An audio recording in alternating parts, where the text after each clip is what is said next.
దేవుని కృపను బట్టి వేవేల మందికి తండ్రిగా ఉండగలిగిన ఒక మంచి దైవజనుడిని మీరు సంఘ కాపరిగా కలిగి ఉన్నారు. మీరు ధన్యులు. ఒకవేళ అటు ఇటుగా ఊగుతున్న వాళ్ళు కానీ, ఇంకా డౌట్గా ఉన్న వాళ్ళు కానీ, అప్పుడప్పుడు వచ్చిపోయే బ్యాచ్ కానీ, ఏదో పేరు పెట్టిండి అమాసికి మాత్రం వచ్చే రకముడు కానీ, మారు మనసు పొందండి. ఇప్పటికైనా సంఘంలో స్థిరపడండి. దైవజనుడు పట్టుకొని ఉండండి. దేవునికి స్తోత్రం చెప్పండి. చెప్పారా అందరు గట్టిగా? ఒక సరైన చావుకుడి చేతిలో పడితే దశ మారిపోద్ది. నీకు తెలుస్తలేదు నీకు. అందుకనే అండోయ్ అపోస్తుల కార్యాలు 3:11 చదవండి. అపోస్తుల కార్యములు 3:11.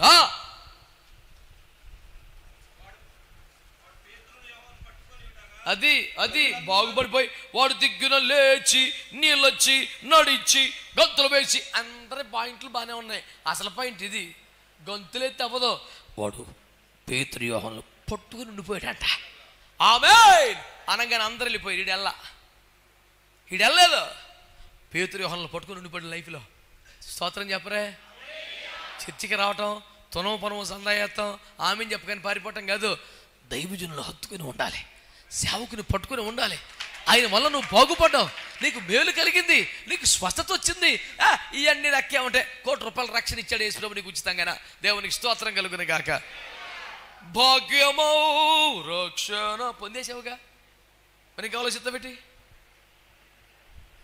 ఎంత గొప్ప రక్షణ, ఎంత గొప్ప మేలండి. దిగ్గున లేచి నడిచి గంతులు వేసి ఇంటికి పారిపోయాను కుదరదు. దైవజనుడి పాదములు పట్టుకుని నిలబడిపోయాడు. రూతు గ్రంథం 1:16. పరిగెత్తాలి.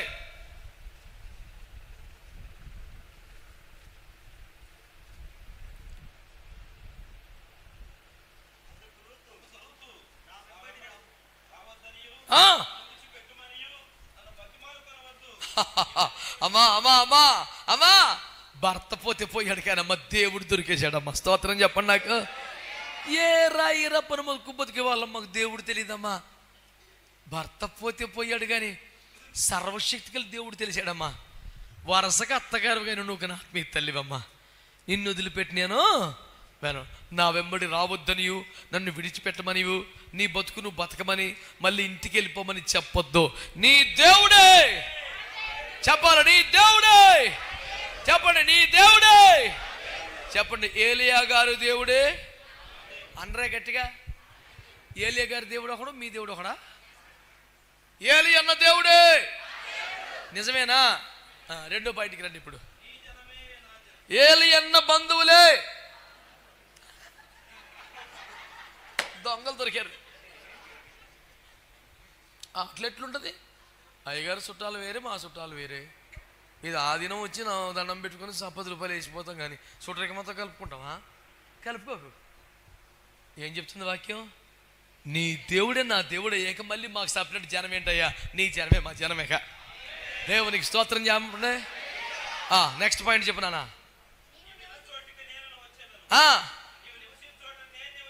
ఏదో ఆదివారం వచ్చి వెళ్ళిపోవటం కాదు, నీవు నివసించు చోటనే. ఇంకా అది అయిపోయింది.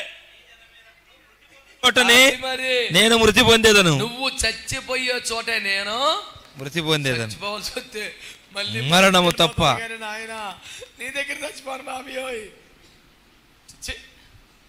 మరణము తప్ప మనల్ని ఏది వేరు చేయదు. స్తోత్రం చెప్పండి.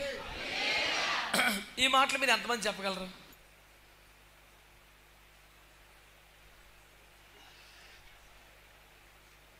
పురుషోత్తములారా, చిద్విలాసముగా చెవులు చెందుతున్నారు ఏమిట్రా నాయనలారా?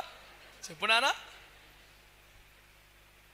నీ దేవుడే, నీ జనమే, నువ్వు నివసించే చోటే, నువ్వు మరణించే చోటే మరణం రావాలి తప్ప నేను చర్చి వదిలిపెట్టను, నేను సంఘం మార్చను. ఎంతమంది చెప్పగలరు? ఆ మొక్క చెప్పేసాలండి. అందరాలు అయ్యారు కాదు, ఆ మొక్క చెప్పేయాలండి. అది నిబంధన చేయటం అంటే.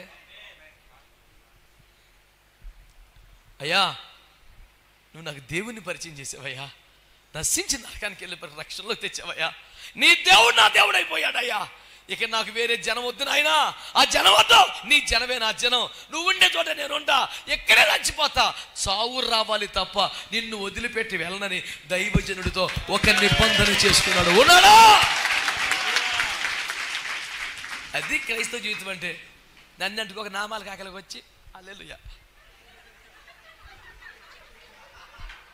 పితాపుత్ర పవిత్రాత్మ ఆమేన్ అన్నాజరకం భక్తి చేయబాక. క్వాలిటీ ఉండాలా. వాడు బాగుపడితే బాగుపడాడు కానీ చంగున లేచి గంతులు వేస్తూ ఇంటికి వెళ్ళను కాదు. అపోస్తుల పాదాలు పట్టుకుంటూ పోయాడు. నీకు సరైన దైవజనుడు దొరికాడా? వదిలిపెట్టక